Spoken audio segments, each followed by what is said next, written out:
I have been receiving an overwhelming amount of feedback in regards to Michael Bisping's face when he fought Dan Henderson for the second time. A lot of people are mad at Michael Bisping right now because he's saying that Valentina won, which is ridiculous, and he's also saying that there should be a rematch, which is ridiculous. I want to make it clear that this whole thing about his face and Dan Henderson has nothing to do with the 10-8. I want to talk about that. That's the whole reason I'm making this video. I thought the Michael Bisping angle was very interesting, so I wanted to insert that as well, and I'll talk a little bit more about that. But the main point of this video is that a lot of people didn't seem to understand, and a lot of people didn't seem to listen. I think they were watching with the sound off. You know, they thought they were doing the right thing and they thought they were locking in and trying to get a good understanding, but they can't read lips. They didn't understand what I was trying to get across. So I'm gonna talk about that. I'm gonna talk about the confusion that a lot of you have that you can't get over with the whole 10-8 thing. Now, I don't particularly have anything against Michael Bisping.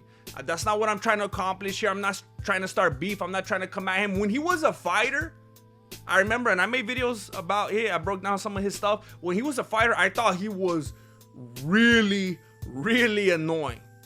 But then after that, he started kind of being a normal dude, and he started commentating and doing more stuff on the mic. He started a little cute YouTube channel and stuff like that. And these days, I think he's like a lot less annoying. But for anybody that didn't watch my last video, that's just, again, part of the my little case right there, that it doesn't matter what your face looks like, because a lot of fools win fights with their face looking like that and their opponents look all good. But on top of that, I also want to say Valentina's face looked worse. I don't know what we're talking about right here. Grasso had like a thing under her eye, but Valentina looked like she got attacked by a swarm of bees or something. She has stuff all over her face. She had a broken thumb. I mean, who are we gonna blame that on? If you're not gonna give Grasso credit for Valentina's broken thumb, then you're one of those fools that said that Sean O'Malley didn't lose to Cheeto.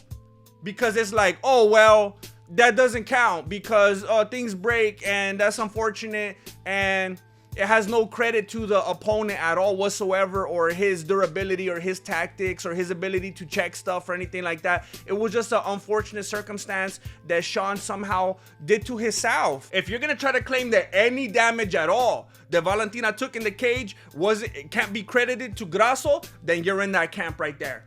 Sean O'Malley's undefeated. If Valentina comes out with a broken nail, if she comes out with hurt feelings, credit to Grasso. There's people that are saying, yeah, she did win the 5th round, obviously, but it shouldn't have been a 10-8. And like I said a little bit ago, I feel like people, you know how people watch the fights and they're like, yeah, you know, I wanted to get a better understanding. I wanted a better grasp on it. So I watched the fights with the sound off. I watched it with the sound off. And I think some people are watching my video with the sound off, thinking, you know, going into it with the right mindset, thinking that they were going to use like their other senses more appropriately and be able to extract more from what was going on in the video. But look, I think that that's faulty. I have never watched a fight and been like, I think I'm gonna see this better if I can't hear anything right now. Never. If anything, when I'm trying to get the most out of a fight, I'm turning the volume up. I've listened to fights louder. It just doesn't make any sense to me, this whole... That's as bad as to be the champ, you gotta beat the champ. That probably also came from Ric Flair. The whole watching TV with the sound off. Maybe he was just trying not to wake up his lady. I don't know, but that sounds ridiculous. And I think it's kind of like an admittance, like without you even realizing, like just by default. I feel like that's an admittance of people who are prone to peer pressure. I think if you're one of those individuals that's like, well, you know what? I actually understood the fight a lot better than you because I turned the sound off. Did you turn the sound off when you watch it? Yeah, I didn't think so. I feel like those kind of people are the kind of people that when they hear DC saying stupid stuff, they're like, oh, I can't get out of my head what DC was saying, so therefore I cannot form my own opinion. Oh no, and now the audience is cheering and booing, and I don't know how to feel. You need to be able to be in the midst of all that and still have your own opinion. Who cares what's going on around you? Are you a bad test taker? I could watch the fight and have my own opinion, and then yes, DC starts acting up. And he starts saying, I'm over here scratching my beanie like, DC, you're my dude. I'm one of the rare individuals that was rooting for you against Stipe Muchacho. I've been in your corner. But even though I'm not gonna let it get to me, I'm not gonna hold it against him, I could still sit down and have a bucket of chicken with that fool. No racism intended. I could sit down and have a bucket of chicken with them. I could sit down next to DC, shoulder to shoulder, and pretend all day that Lorosenko isn't annoying. So I say all of that to tell you, don't watch my videos with the sound off, fool. So some of you out there are being what they would call like backseat judges. Armchair judges. You're looking at it and you're like, is this black and white? Is this simple? Look at the strikes. Look at the significant strikes. You got to take this into consideration. And then therefore, this and that and this other thing. And you can't do that. You know why?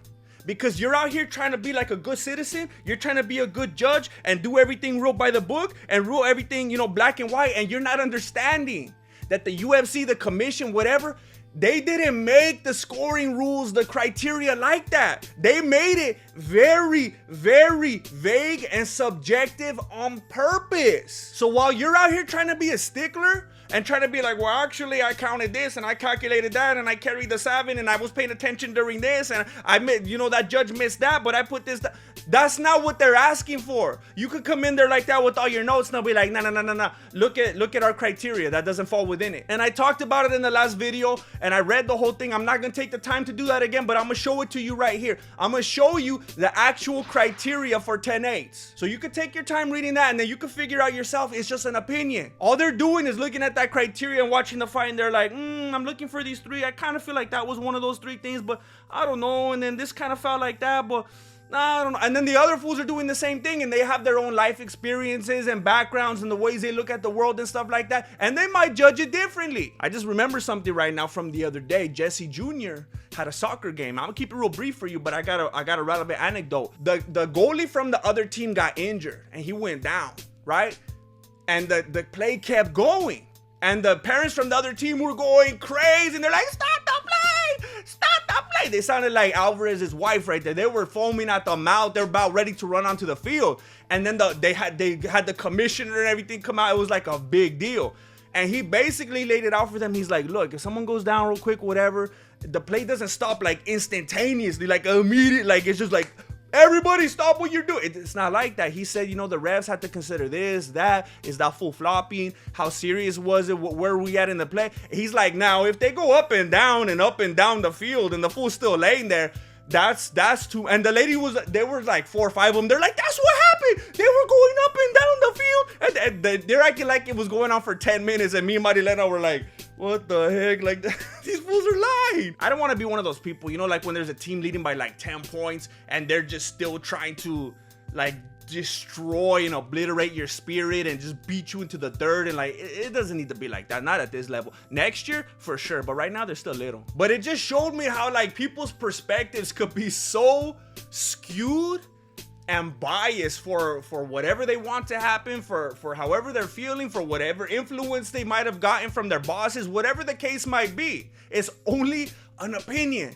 It's just a perspective. Some of you fools out there trying to make it all mathematical. You're trying to make it scientific. You're doing too much. I'll remind you, it's subjective. And I don't know why people are acting surprised. That's what's gonna happen when you have people judging. When you have people voting for anything, when you just take a bunch of individuals and say, how do you feel? It's gonna be mayhem. I mean, do I really have to lay out for you? Like, I was trying not to go there. All right, I try not to do that on my channel, but do I really have to lay out for you how very, very, very wrong things can go when you're trying to vote for someone to be in a certain type of position, and you just take all these people and you're like, go ahead, vote, let's see who wins. And then people like Chris Daughtry get voted off American Idol. Are you kidding me? That should show you right there that that's the type of responsibility that human beings cannot handle. Similar to the 4-way stop. I think we could all agree on the fact. And if we can't, you need to get off the internet. I think we could all agree on the fact that Grasso won rounds 2, 4, and 5. And a lot of people are saying, yes, that's true, but it wasn't a 10-8. Okay. I could work with that. So there's 2 things to consider right here. 2 different routes that you could go, all right? Grasso won rounds 2, 4, 5. Okay, but the 10-8 thing. Here's the first way you can go. Like I said in my last video, there's what they call impact there's dominance, and there's duration. That's the 3 criteria. And one route is you could say Valentina had all that duration. She was doing that stick and move for like 4 whole minutes. She was teeing off. She was getting in there and jabbing. It looked so clean. And Grasso only had like the last minute and a half. So you could say, you could be in the camp that says, but Grasso had 2 out of the 3. She had the dominance and she had the impact because the way she was teeing off on her from behind, and maybe a lesser ref would have even stopped that. I don't know. I feel like I've seen less stopped. I feel like it was even lesser when they stopped Cerrone and McGregor. But she was teeing off on her from behind, and then she was getting those subs and just making Valentina look absolutely helpless, like her head was going to bust off. And then she kept looking at the clock like she was clear. She clearly had that dominance. There couldn't have been a better picture of dominance from Grasso, and she had the impact. Valentina was landing. She was teeing off, but it was just like one of those Strickland jabs, you know, against like Cannonier. And he didn't get that, did he? So you could say, you could be in the camp that says, yeah, I'm okay with the 10-8 because of the new scoring criteria. You got to stop living in the past. I keep showing you the new scoring criteria, and based on that, it's not that crazy to say that Grasso got a 10-8. You got to look at what it says right now. But let's say you're still not ready for that. Let's say you don't like change and you don't care what's relevant and logical and factual today. Let's say that that's you. You could also be in this other camp where Mike Bow is a hero. He's like, have you seen that movie by Quentin Tarantino about the Nazis where like there was dudes who were pretending to be German and they weren't German. They were like undercover and stuff like that. I don't think I've seen every Tarantino movie. I don't know why I said that. I know there's some I haven't seen. That's probably the worst one I've ever seen. It's so disjointed and most of it's boring. The only scenes I like are the ones with the dude that eats the strudel. That guy is a great actor, but that movie was boring. But aside from that, you know how you could like infiltrate and be like a spy in a situation? I feel like that's what Mike Bow is doing. And I think we're not giving him the credit that he deserves. I think Mike Bow came in there and he sees Sal D'Amato. He's like, I know this fool. I know what he's up to. I know his type of shenanigans. Sal D'Amato gave Valentina the 4th round. What is Mike Bow supposed to do in that situation?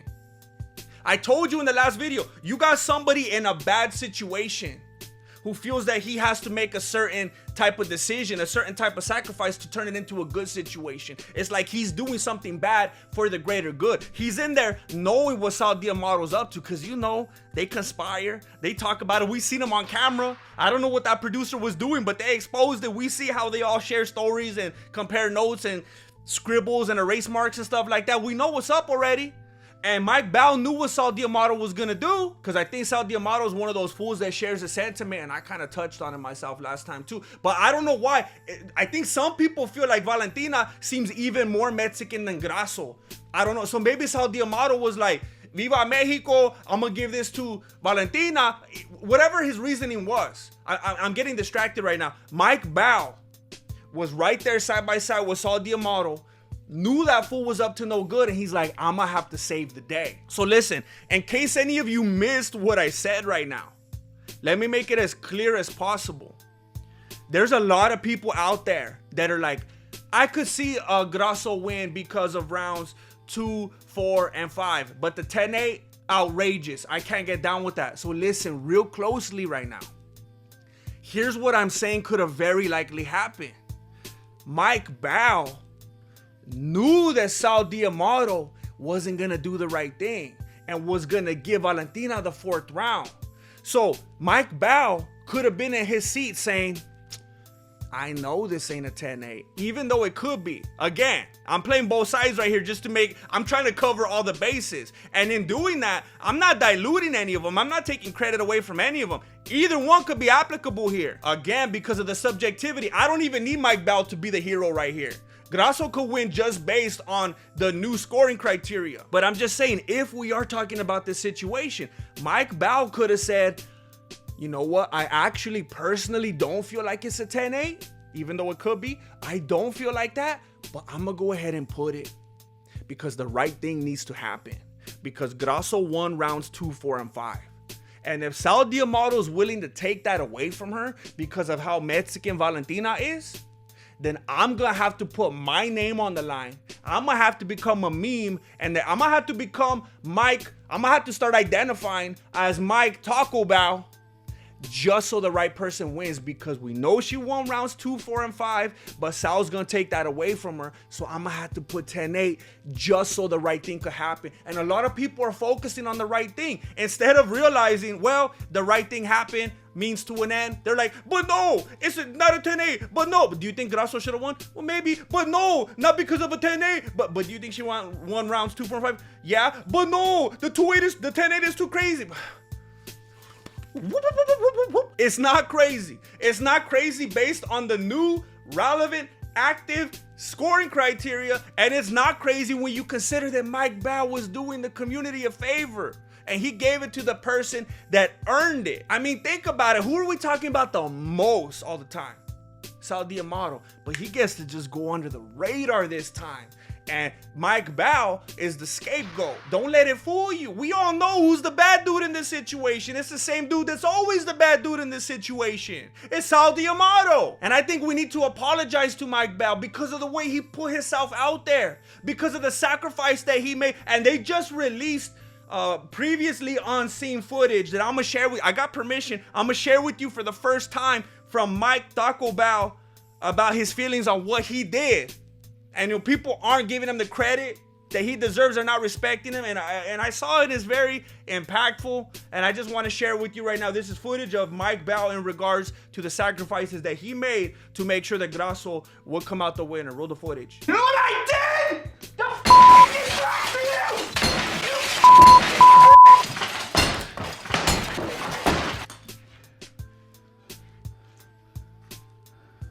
What are you doing here? I just want to say 2 more things right here. Valentina's argument that she lost the fight just because of all the Mexicans and independence, that's insane. Because I think most people feel that Valentina is more Mexican than Grasso. That's just the way it is. The second thing, if you're a Valentina fan, trust me, you don't want the rematch. Because she's going to end up like Max Holloway. She's going to be on that trajectory. And it's like what happened with Conor McGregor. And I forgot, I think it was DC on the mic actually. I think it was. This was before he started. This was, back, earlier on in his commentating career when Poirier and McGregor were fighting, and he broke his leg, McGregor, and then DC was like, you know what? That's might be a good thing for him because it wasn't trending in the right direction for him. It kind of looks like, I don't think he used these words, but it kind of looks like a good excuse for McGregor and his fans. Like, okay, good. He didn't lose. He didn't lose. It was just an unfortunate thing that happened. We could say the same thing with Valentina. Well, it was a draw, or well, I feel like she got robbed, or well, she actually won. We all know she won. Good. Leave it at that then. Leave it at that. And she could be that unrequited champ. You could always feel good about that. But if she gets the rematch and Grasso comes out with a little more energy next time, or does the right thing, or whatever it is, whatever the little adjustment might be, and then Valentina loses, Sal D'Amato nowhere to be found, then, I tried to warn you.